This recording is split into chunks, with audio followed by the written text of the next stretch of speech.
Dear students, welcome to the lecture number 15। Last lecture में हमने format specifier का topic start किया था, लेकिन हमने इसकी एग्जाम्पल प्रोग्राम नहीं देखा था।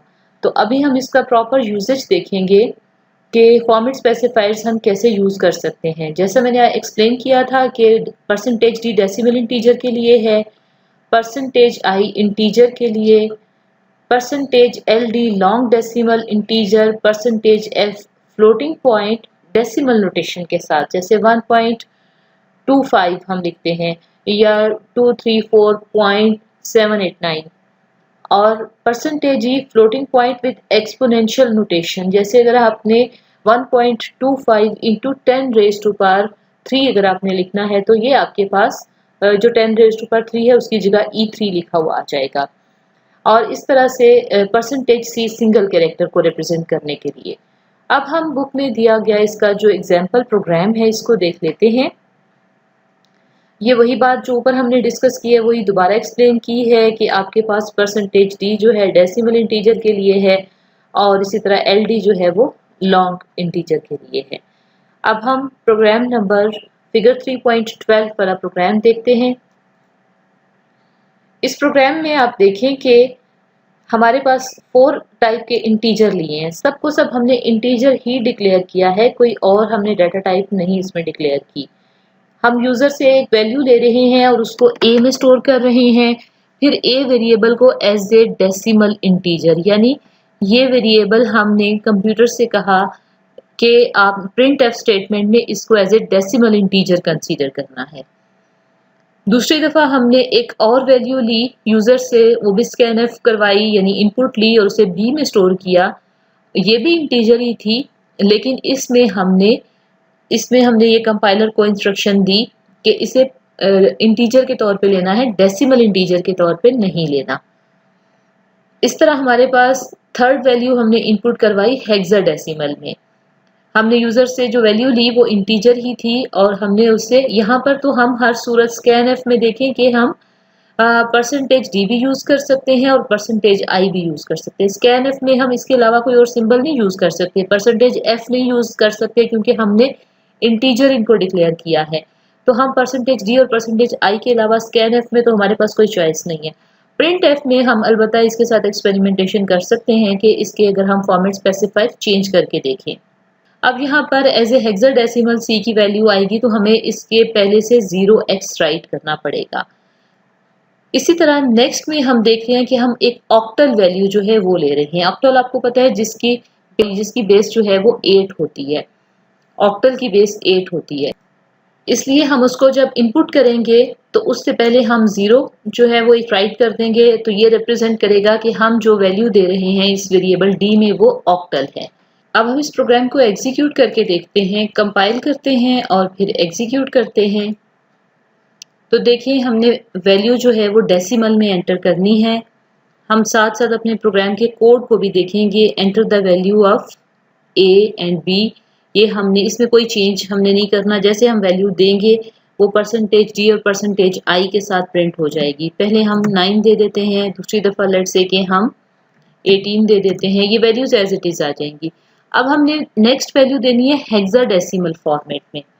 अब हेक्साडेसिमल फॉर्मेट के लिए आप थोड़ा सा देखें कि आपके पास हेक्साडेसिमल वैल्यूज क्या होती हैं। देखिए अगर आप हेक्साडेसिमल में 0a लिखेंगे तो डेसिमल में इसका मतलब होगा 10। अगर हेक्साडेसिमल में आप 0, 9 आप 8 लिखेंगे तो इसका मतलब यहाँ 8 ही होगा। इस तरह हेक्साडेसिमल में आपने 0x करके हम उसमें वैल्यू जो है वो एंटर करते हैं और फिर देखते हैं कि हमारे पास यहाँ क्या आंसर आता है। अब दोबारा हम अपने प्रोग्राम पे जाते हैं। इसमें हमें हिंट गिवन है कि 0x से हमने प्रीफिक्स करना है अपनी वैल्यू को और उसके बाद हम कोई भी वैल्यू देते हैं। लेट्स से जो बुक में गिवन है 10, हम वही वैल्यू दे देते हैं। तो देखिए इस 10 के इक्विवेलेंट हमारे पास जो हेक्साडेसिमल आई वो 16 आ गई। हम इस चार्ट पे दोबारा जाते हैं, देखें ये जो 16 है इसके इक्विवेलेंट जो हमारे पास हेक्साडेसिमल है वो वैल्यू 10 है। तो आई होप सो कि आपको समझ आ गई होगी कि यहाँ 0x हमने उसको हेक्साडेसिमल बताने के लिए लिखा था और एक्चुअली नंबर हमने लिखा था 10 और उसका जो हमें डेसिमल इक्विवेलेंट है वो 16 मिल गया। इसी तरह अब हम ऑक्टल वैल्यू राइट करते हैं और इसमें भी हम 0 10 ही लिख देते हैं और इसमें अगर हमारे पास 10 होगा तो उसका आंसर क्या आएगा देखते हैं। ऑक्टल के लिए हमें 0 प्रीफिक्स करना है और कोई भी वैल्यू हम देते हैं। तो देखिए इसमें हमने 10 दी तो ऑक्टल में इसका मतलब है 8। ये डिफरेंट बेसिस आपने मैथमेटिक्स में पढ़ी होंगी कि बाइनरी नंबर्स क्या होते हैं, डेसिमल क्या होते हैं। डेसिमल की बेस 10 होती है, ऑक्टल की बेस 8 होती है और हेक्साडेसिमल की बेस 16 होती है। तो इस लिहाज से आप देखें, अब आप इस प्रोग्राम को गौर से देखें और समझें कि इसमें देखें आपके पास हमने यहाँ पर इधर इस हेक्साडेसिमल वैल्यू को हमने डेसिमल में कन्वर्ट किया है, यानी हमने उसे एज ए कैरेक्टर रीड किया पहले यूजर से। हमने यहाँ पर यूजर से ये वैल्यू जो है 0x प्रीफिक्स के साथ रीड की और हमने इसको प्रिंट करने के लिए ये इंटीजर लिया और हमने जब इसे हेक्साडेसिमल फॉर्मेट में लिया और उसे इंटीजर में कन्वर्ट किया तो इस फॉर्मेट स्पेसिफायर ने ऑटोमेटिकली हेक्साडेसिमल को इंटीजर में कन्वर्ट कर दिया just because of this 0x। इसी तरह इस 0 की वजह से उसने इसको नंबर को ऑक्टल कंसीडर किया और उसको डेसिमल में कन्वर्ट कर दिया। तो ये हमारे पास इस प्रोग्राम की आउटपुट भी आपने देख ली है। इस प्रोग्राम की आउटपुट के बाद आप देखें यहाँ गिवन है आपके पास बुक में कि %d और %i जो है प्रिंट एफ में तो इनका कोई खास डिफरेंस नहीं होता, बट स्कैन एफ में देखें कि वो वैल्यू इनपुट करते वक्त उनका रोल जो है वो डिफरेंट था। यहाँ पर इस आपके पास बुक में जो आउटपुट गिवन है उसमें अब इसने यूजर ने पहले ए की वैल्यू 3 दी है, बी की 12 दी है और उसके बाद जो वैल्यू दी है उसका आंसर जो है वो इनपुट आपको यहाँ नजर नहीं आ रही है, उसका आंसर जो है वो 16 है। इस तरह दूसरे का भी आंसर जो है डेसिमल वैल्यू, बल्कि इसमें आपके पास जो ये वाली कॉपी है इसमें वैल्यूज कम दी गई हैं। जो मैंने आपको प्रोग्राम दिखाया है बेसिकली वो आपकी बुक की हार्ड कॉपी में प्रोग्राम उसी तरह गिवन है, तो आप उसको फॉलो करें। नेक्स्ट आप देखिए फ्लोटिंग पॉइंट फॉर्मेट स्पेसिफायर, इनको कैसे हम यूज कर सकते हैं। फ्लोटिंग पॉइंट के लिए हमारे पास हमने देखे हैं कि %f यूज होता है, %e यूज होता है और इसके अलावा आपकी बुक में %g भी गिवन है।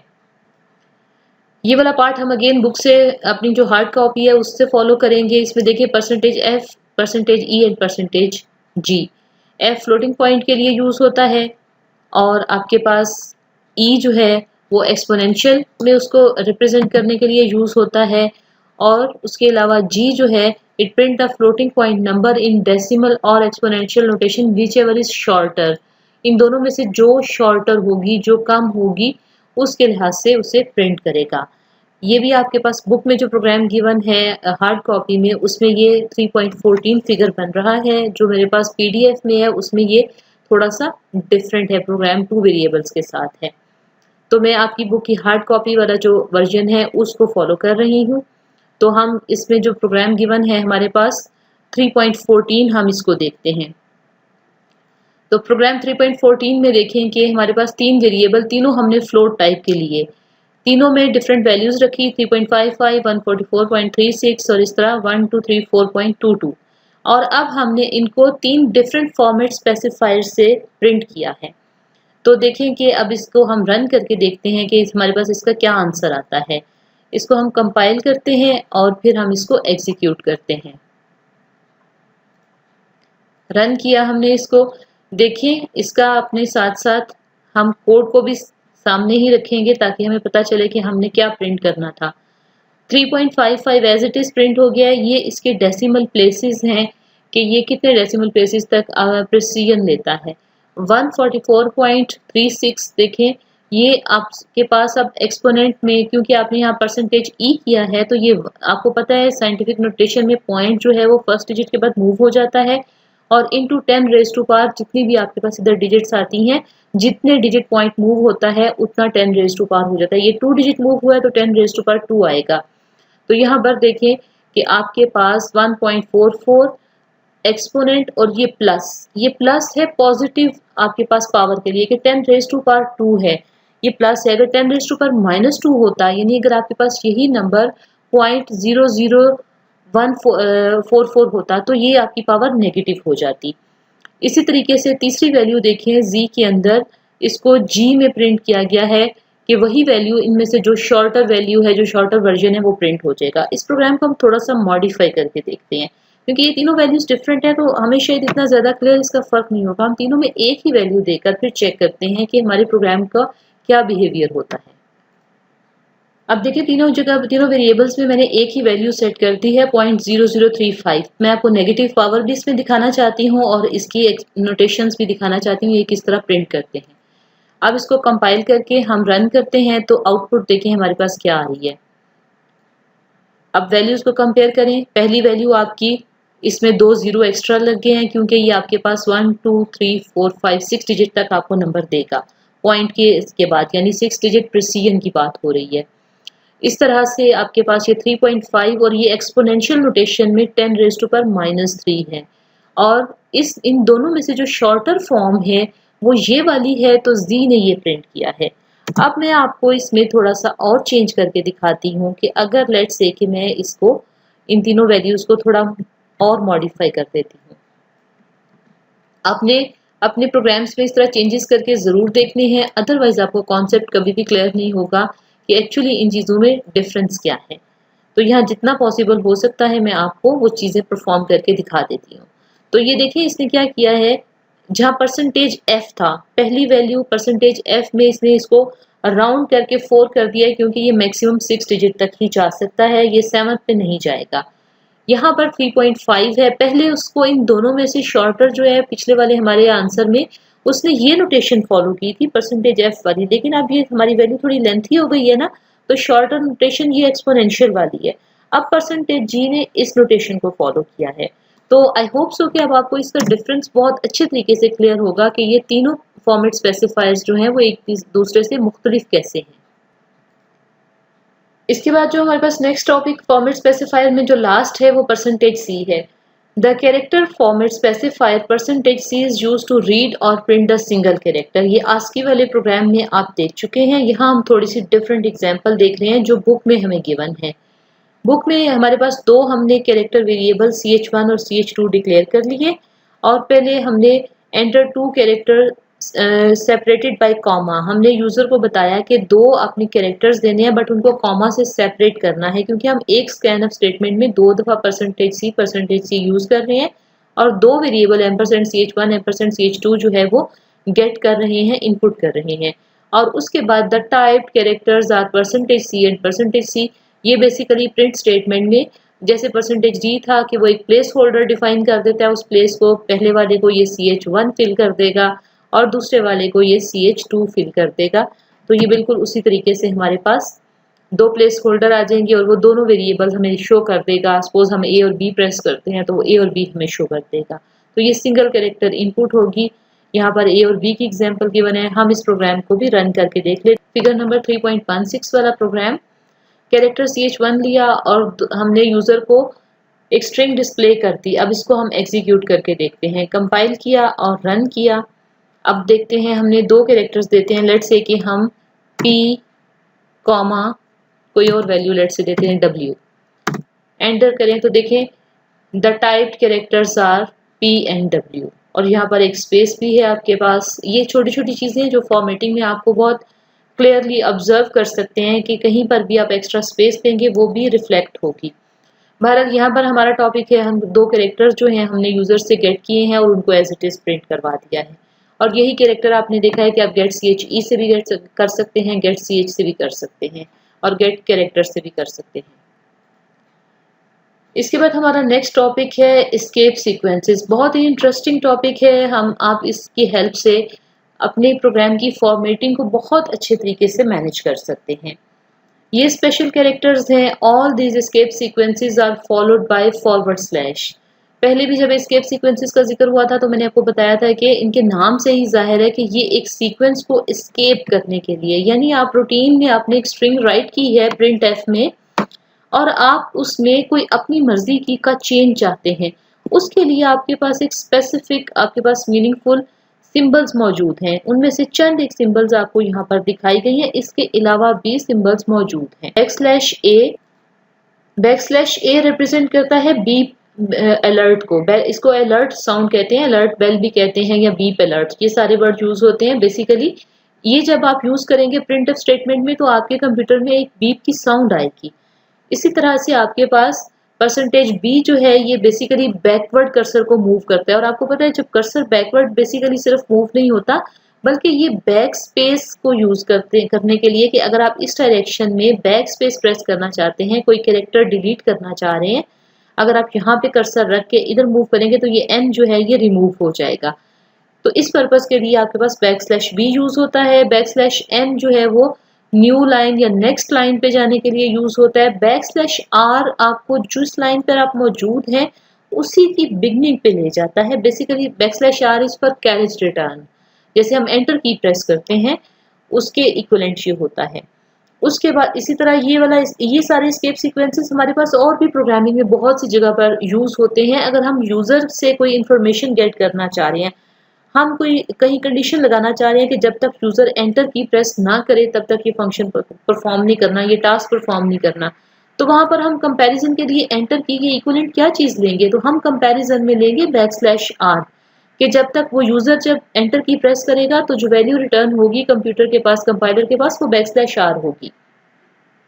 इसी तरह अब ये टैब जो आपके पास कीबोर्ड पे टैब की जो की होती है उसके लिए है कि अगर आप एक टैब जितनी स्पेस देना चाह रहे हैं, टेबुलर पोजीशन इसका पूरा नाम है, आपको मालूम है इस तरह की सिंबल होती है किसी भी डायरेक्शन में, तो इसमें आपके पास आप \t करेंगे तो एक टैब यानी एक टैब जो है वो 8 कैरेक्टर के इक्विवेलेंट होता है। तो 8 कैरेक्टर जितनी स्पेस जो है वो इसमें जो है वो उतना आपका नेक्स्ट टेक्स्ट या नेक्स्ट स्ट्रिंग जो है वो मूव कर जाएगी, जिससे पहले आपने ये \t लिखा होगा। उसके बाद अगर आप बैकस्लैश को ही प्रिंट करवाना चाहें तो आप क्या करेंगे, उसके लिए आप डबल बैकस्लैश कर देंगे। यहाँ आप देखें इसको अपने कमेंट्स के साथ मिक्स नहीं करना। कमेंट्स जो है वो आपके पास फॉरवर्ड स्लैश है 2 दफा, और ये अगर आप बैकस्लैश 2 दफा लिखेंगे इट मीन्स कि आप वो एस्केप सीक्वेंस यूज कर रहे हैं जिसमें आप बैकस्लैश प्रिंट करवाना चाह रहे हैं। इसी तरह आपने देखा कि सिंगल कोट्स या डबल कोट्स इनका कुछ मतलब है सी में। सिंगल कोट्स अगर आप किसी कैरेक्टर के गिर्द डालते हैं तो वो कैरेक्टर बन जाता है, वो सिंगल कैरेक्टर कहलाएगा, और डबल कोट्स अगर लिख देते हैं तो वो आपके पास एक स्ट्रिंग बन जाती है। तो प्रिंट एफ में जैसे ही आप डबल कोट्स डालेंगे तो आपकी प्रिंट एफ स्टेटमेंट क्या वो स्ट्रिंग वहां पर क्लोज हो जाएगी, तो आप वहां पर डबल कोट्स नहीं राइट कर सकते प्रिंट एफ में। अगर आपने राइट करने हैं तो आपको उसके लिए उसका रेलेवेंट एस्केप सीक्वेंस यूज करना पड़ेगा। अब जो बुक में हमें प्रोग्राम गिवन है 3.19, इसको हम चेक कर लेते हैं कि इसके अंदर क्या हो रहा है। पहले देखें आपने stdir.h फाइल ऐड की, पहले आप \a को 3 दफा राइट किया। ये इसलिए लिखा है कि 3 दफा है कि एक दफा की बीप शायद आपको सुनाई ना दे या आपको बहुत ज्यादा फील ना हो, तो आप जितना ज्यादा इसको आप राइट कर देंगे उतनी दफा, तो ये 3 टाइम्स बीप अलर्ट बीप की साउंड आएगी आपके कंप्यूटर से इस प्रोग्राम को रन करने से। सेकेंड लाइन में आपको \b यूज करके दिखाया गया है, 2 दफा यूज किया तो ये 2 दफा स्पेस जो है वो इसमें से रिमूव कर देगा। इसी तरह से आपके पास ये \r है, ये इसको मूव करके यहाँ पर ले आएगा प्रिंट करते वक्त। यहाँ \t यूज हुआ है तो ये इन तमाम, यहाँ तो हमने ये सारे कंबाइन लिखे हैं लेटर्स, तमाम वर्ड्स कंबाइन है, लेकिन इसमें एक एक टैब की स्पेस आ जाएगी आफ्टर प्रिंटिंग। नेक्स्ट लाइन में अगर आप बैकस्लैश प्रिंट करवाना चाहते हैं तो वो आप 2 दफा राइट कर देंगे तो एक बैकस्लैश प्रिंट हो जाएगी। उसके बाद सिंगल कोट्स में कुछ प्रिंट करवाना चाहते हैं, जहां जहां सिंगल कोट्स चाहते हैं वहां बैकस्लैश सिंगल कोट राइट करें। डबल कोट्स में प्रिंट करवाना है तो जहां जहां आप चाहते हैं वहां आप बैकस्लैश के साथ डबल कोट्स राइट करेंगे, और अगर क्वेश्चन मार्क प्रिंट करवाना है तो वो भी बैकस्लैश के साथ आप प्रिंट करवाएंगे। अब हम इस प्रोग्राम नंबर 3.19 को देखते हैं, एग्जीक्यूट करके देखते हैं कि इसमें हमारे पास क्या आउटपुट आती है। ये आपके पास ये प्रोग्राम है, 3 टाइम्स बीप अलर्ट है, इसमें मैंने नेम जो है वो मोहम्मद अली लिखा है, इसमें से 2 स्पेस एक्स्ट्रा दिए हैं, देखें 1 2, ये 3 स्पेस है बेसिकली 1 2 एंड 3, तो 2 इसमें से रिमूव होंगी और एक स्पेस इसमें रह जाएगी। इसी तरह ये मैंने स्ट्रिंग यहाँ पर भी थोड़ी चेंज की है, आई एम, मैं ये प्रिंट करवाना चाहती हूँ I am student of class 10। तो इसको अगर आप गौर से देखें तो ये कितने टैब्स इसमें आपके पास 1 2 3 4 5 टैब्स जो है इसके अंदर स्पेस आएगी, हर लेटर के बाद, हर आपके पास हर वर्ड के बाद एक स्पेस आएगी। अब हम इस प्रोग्राम को रन करके देख लेते हैं, कंपाइल करते हैं, रन करते हैं। साउंड आई है, आई डोंट नो कि वीडियो में आपको ये साउंड जो है वो सुनाई दी है सही तरह या नहीं। तो आपके पास 3 टाइम्स बेल रिंग हुई है। उसके बाद आप देखें कि 2 स्पेस यहाँ से देखें रिमूव हो गई है, 1 स्पेस रह गई है। यहाँ न्यू लाइन था \n, जिससे ये न्यू लाइन पे चला गया है। और उसके बाद टैब में देखें आई एम स्टूडेंट ऑफ, ये स्टूडेंट ऑफ में ये देखें आपके पास थोड़ी टैब की स्पेस कम है, ये स्क्रीन की विड्थ के मुताबिक है। अगर मैं यहाँ पीछे वाली जो है स्ट्रिंग इसको शॉर्ट कर देती हूँ तो ये भी स्पेस इक्वल हो जाएगी। और यहाँ हमने बैकस्लैश प्रिंट किया है, ये वर्ड मोहम्मद हमने सिंगल कोट्स में प्रिंट किया है, ये वर्ड मोहम्मद हमने डबल कोट्स में प्रिंट किया और ये क्वेश्चन मार्क प्रिंट किया। अब इस प्रोग्राम में थोड़ी सी चेंजेस करके देखते हैं। इस प्रोग्राम में देखिए मैंने 2 चेंजेस किए हैं। एक तो मैंने यहाँ पर I am student of class 10 की जगह ABCDEF राइट कर दिया है ताकि मैं आपको टैब स्पेस जो है उसको एक्सप्लेन कर सकूं। दूसरा मैंने क्वेश्चन मार्क से पहले जो बैकस्लैश थी उसको मैंने इरेज कर दिया है। अब देखते हैं इस प्रोग्राम को। देखें आप कंपाइल और रन अलहदा की बजाय आप अगर F11 करें तो कंपाइल एंड रन इकट्ठा भी हो जाएगा। आप देखेंगे इक्वल जोन्स में ABCDEF ये आपके पास इसमें आ गई है, तो ये आपको टैब स्पेस भी क्लियरली समझ में आ गई होगी। और यहाँ देखें क्वेश्चन मार्क जो है ये बैकस्लैश के बगैर भी प्रिंट हो सकता है। दूसरी इंपॉर्टेंट बात इसमें मैं आपको ये बताना चाह रही थी कि ये बैकस्लैश के साथ भी प्रिंट कर सकते हैं और बैकस्लैश के बगैर भी प्रिंट कर सकते हैं।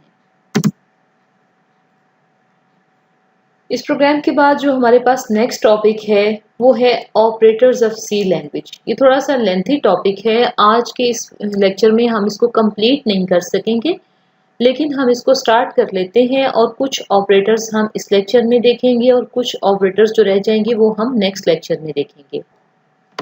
हर लैंग्वेज में ऑपरेटर्स बहुत इंपॉर्टेंट होते हैं। जो भी हमने कैलकुलेशन करनी है, अपने यूनिट 1 में देखा था कि किसी भी प्रॉब्लम को सॉल्व करने के लिए या तो हम एडिशन, सब्ट्रैक्शन, मल्टीप्लिकेशन और कुछ कंडीशंस यूज़ कर रहे थे। तो ये हमने प्रोग्रामिंग लैंग्वेज में वो टारगेट कैसे अचीव करना है ऑपरेटर्स को यूज़ करते हुए। ऑपरेटर्स बेसिकली क्या होते हैं, जैसे आपने मैथ्स में कुछ आपने पढ़ी हैं इक्वेशंस वगैरह के C = A+B जैसे। तो अब देखिए इसमें C आपके पास जो है ये आ रहा है वैल्यू जो कि A और B को ऐड करने के बाद आएगी। इसमें A और B ऑपरेंड है और प्लस जो है ये हमारे पास ऑपरेटर है जो कि ऑपरेशन परफॉर्म कर रहा है एडिशन का। और इस तरीके से हमारे पास ये इक्वल टू हमारे पास असाइनमेंट है कि A और B को ऐड करने के बाद जो आंसर आए वो C में स्टोर कर दिया जाए। इसी तरह से नेक्स्ट देखें कि आपके पास A भी ऑपरेंड है, B ऑपरेंड है। यहाँ आपके पास कौन सा ऑपरेशन परफॉर्म हो रहा है, मल्टीप्लिकेशन का। और इसके लिए आपके पास सिंबल कौन सी यूज हो रही है, मल्टीप्लिकेशन की सिंबल, जिसको हम इनटू भी बोलते हैं, क्रॉस भी बोलते हैं। कंप्यूटर में ये सिंबल्स डिफरेंट हो जाएंगी। कंप्यूटर में आप एक्स नहीं यूज करें, मल्टीप्लिकेशन के लिए ये सिंबल यूज नहीं कर सकते क्रॉस की, बल्कि आप यहाँ पर स्टेरिक की सिंबल यूज करेंगे। अब हम अपने एक्चुअल टॉपिक की तरफ आते हैं जो कि हमारा मेन टॉपिक है कि कौन सी टाइप्स हैं सी लैंग्वेज में हमारे पास ऑपरेटर्स की। तो सबसे पहले अरिथमेटिक ऑपरेटर्स हैं, फिर असाइनमेंट ऑपरेटर्स हैं, फिर relational operators, logical and increment and decrement operation. आज हम मोस्ट प्रॉबली अरिथमेटिक ऑपरेटर्स जो हैं इनको कवर करेंगे और असाइनमेंट ऑपरेटर को भी कवर करने की कोशिश करेंगे। अरिथमेटिक ऑपरेटर्स सारे बेसिक ऑपरेटर्स हैं जो आप मैथ्स में आज तक स्टडी करते आए हैं। इसमें कोई भी ऐसी चीज़ नहीं है और इनका वही पर्पज़ है जो आपने देखा है। प्लस का मतलब एडिशन, माइनस जो है सिंबल यूज़ होती है सब्ट्रैक्शन के लिए, दो वैल्यूज़ का डिफरेंस फाइंड करने के लिए। सिंबल थोड़ी सी कंप्यूटर में चेंज हो जाती हैं लेकिन आपके पास उस ऑपरेशन का पर्पज़ या उसका जो मेन काज है वो चेंज नहीं होता। मल्टीप्लिकेशन मीन्स कि आपने दो वैल्यूज़ को मल्टीप्लाई करके प्रोडक्ट लेना है, आप स्टेरिक सिंबल यूज़ करेंगे। डिवीजन के लिए हमारे पास मैथ्स में हम डिफरेंट इस टाइप के सिंबल यूज़ करते हैं और यहाँ पर हम ये स्लैश यूज़ करेंगे। उसके अलावा हमारे पास जो और ऑपरेटर आ रहा है दैट इज रिमाइंडर ऑपरेटर। ये इसको मॉड्यूलस भी कहते हैं। इस ऑपरेटर को ज़रा आप समझ लें कि इससे क्या मुराद है। रिमाइंडर ऑपरेटर हमें वो वैल्यू देता है जैसे जब हमारे दो वैल्यूज़ को हम डिवाइड करते हैं। अगर हम 10 को डिवाइड करते हैं 3 से तो 3 3 9, तो हमारे पास रिमाइंडर आता है 1।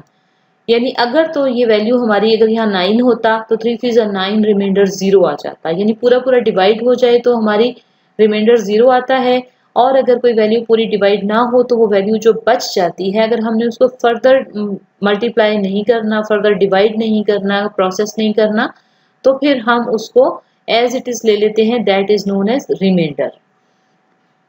अब आप इस प्रोग्राम को हम देखते हैं, प्रोग्राम 3.22। इस प्रोग्राम में देखिए आपने इंक्लूड की stdio फाइल और उसके बाद आपने कुछ वेरिएबल्स ले लिए, एक्स वाई के ऊपर हम ऑपरेशन परफॉर्म करेंगे, addition, subtraction, multiplication, division and remainder. सारे के सारे अरिथमेटिक ऑपरेटर्स हम एक ही प्रोग्राम में यूज कर लेंगे। हमने एंटर 2 नंबर करवाने हैं यूजर से और एक ही स्कैनएफ में हम 2 वैल्यूज ले रहे हैं। आपने ये जहन में रखना है, एक ही स्कैनएफ स्टेटमेंट में अगर आप वैल्यूज ले रहे हैं तो आपने कॉमा से उनको सेपरेट कर देना है। अगर आप कॉमा से सेपरेट किए बगैर वैल्यूज देंगे तो वो एक वैल्यू कंसीडर होगी और इस तरह आपका प्रोग्राम बगैर एग्जीक्यूट हुए रुक भी सकता है। हम इस प्रोग्राम को एग्जीक्यूट करते हैं तो अब हम 2 वैल्यूज दे देते हैं, लेट्स से 5 एंड 6। तो देखिए 5 और 6 को ऐड करें तो हम साथ अपना प्रोग्राम का कोड भी बिल्कुल सामने रखेंगे ताकि हमें पता चले। देखिए यहाँ स्कैनएफ किया, सम में हमने x प्लस वाई ऐड कर दिया, डिफरेंस में हमने x माइनस वाई कर दिया, प्रोडक्ट में हमने x मल्टीप्लाइड बाई वाई किया और कोशेंट में हमने x डिवाइडेड बाई वाई किया, रिमाइंडर में x रिमाइंडर y किया और उसके बाद इन सब को 1 बाय 1 हमने प्रिंट कर दिया। हेडिंग दी इनके साथ, हमने स्ट्रिंग में, हेल्पिंग स्ट्रिंग में, कंट्रोल स्ट्रिंग में बताया कि हम क्या प्रिंट करवाना चाह रहे हैं। तो देखिए 5 प्लस 6 ऐड करके 11 होता है, 5 माइनस 6 करें तो -1 आंसर आता है, 5 6 30 होता है। क्वेश्चन में आप देखें तो 5 को 6 से आप डिवाइड करें तो ये डेसिमल वैल्यू आ जाती है, हमने इंटीजर लिया है तो उसने हमें 0 दिया है। रिमाइंडर में अगर आप देखें कि 5 को 6 से आप डिवाइड करें तो आपके पास रिमाइंडर 5 आता है। अब हम इसमें इनपुट में वैल्यूज चेंज करके देखते हैं। पहली वैल्यू हम बड़ी देंगे और दूसरी वैल्यू थोड़ी स्मॉल देंगे। दोबारा से प्रोग्राम को रन कर लेते हैं हम। अब हम लेट से इसे दे देते हैं 10 एंड 3। अब देखिए हमारे पास ऐड करके 13 आ गया, डिफरेंस 7 है, प्रोडक्ट 30 है, क्वोशिएंट देखिए अब हमारे पास ठीक आ गया है। 3 3 10 जो ऊपर वाली वैल्यू आपके पास होती है, जो मैंने अभी आपको यहाँ डिवीजन में बताया था कि ये वाली वैल्यू दैट इज क्वोशिएंट, कि जिससे मल्टीप्लाई करके आपके पास वो डिजायर्ड रिजल्ट आ रहा है। ये तो डिवाइजर वाला 3 है ना, तो ये क्वोशिएंट है और ये रिमाइंडर है। तो यहाँ पर आपके पास ये क्वोशिएंट जो है ये 3 आ गया और रिमाइंडर में 1 आ गया। होपफुली अब आपको ये कॉन्सेप्ट समझ में आ गया होगा। तो अब हमारा ये लेक्चर जो है इससे ज़्यादा लेंथी हो जाएगा, तो हम नेक्स्ट जो असाइनमेंट ऑपरेटर है इसको इंशाल्लाह नेक्स्ट वीडियो में देखेंगे। हम बुक में यहाँ देख लेते हैं कि कोई ऐसी चीज़ हम स्किप ना कर जाएंगे जो हमें दोबारा इस टॉपिक को देखना पड़े। तो ये देखें यही एग्जीक्यूट करके दिखाया गया है आपके पास प्रोग्राम और उसका आंसर जो है वो भी आपको यहाँ पर नज़र आ रहा है। तो नेक्स्ट असाइनमेंट ऑपरेटर इंशाल्लाह हम नेक्स्ट लेक्चर में देखेंगे। Thank you very much for watching this video.